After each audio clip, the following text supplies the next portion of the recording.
Olunaku lw'eggulu ekibinja ky'abaminisita okuva mu ggwanga erya South Africa wamu ne kampuni esoba 40 bayolekedde Commonwealth Resort e Munyonyo okwetaba mu kuggulawo olukungaana olw'ebyobusuubuzi n'obusizi bw'ensimbi. And we see these bilateral relations, particularly at an economic level, strengthen our relations, but also giving an impetus on the implementation of the Africa Continental Free Trade Area.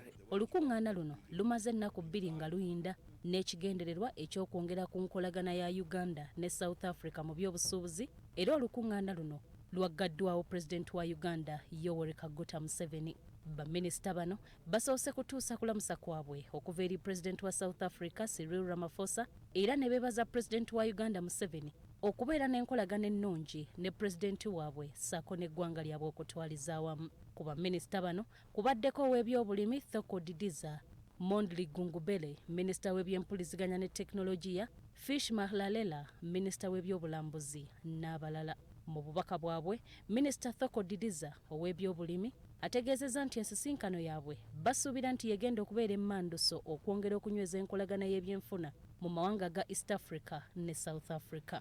And we really believe that this will be an anchor of strengthening the economies both in the South and East Africa. We go back very enthused and energetic to report on the outcomes, and I'm sure when you meet again, whether you talk telephonically or virtually, we hope you will appreciate the work that we've done. Baminisita bano era beebazizza Pulezidenti Museveni olw'obuwagizi bwe yawa ekibiina ekya African National Congress bwe baali balwanirira obwetwaze. Wano Museveni we yeebaliza Pulezidenti wa South Africa Ramaphosa olw'amaanyi g'ateekamu okulaba ng'amawanga gombi gaba n'enkolagana ennungi, era ne yeebaza ne kampuni y'ebyempuliziganya ya MTN olw'okuleetanga kuno bamusiga nsimbi. Especially with MTN and with the banks. Yes. Because I've been telling them, how can you keep getting some little money from these villagers who are not fully engaged? And yet, if you, because like here, agriculture is very easy. Museveni agamba nti kigwanidde bannayuganda okwongera omutindo ku bintu byabwe, kyokka n'awanjagira abakungu bano okumuyambako okunoonya akatale, kubanga kye kimu ku bizibu by'eggwanga lino ebigulumbya bannayuganda emitwe. Our problem is maize.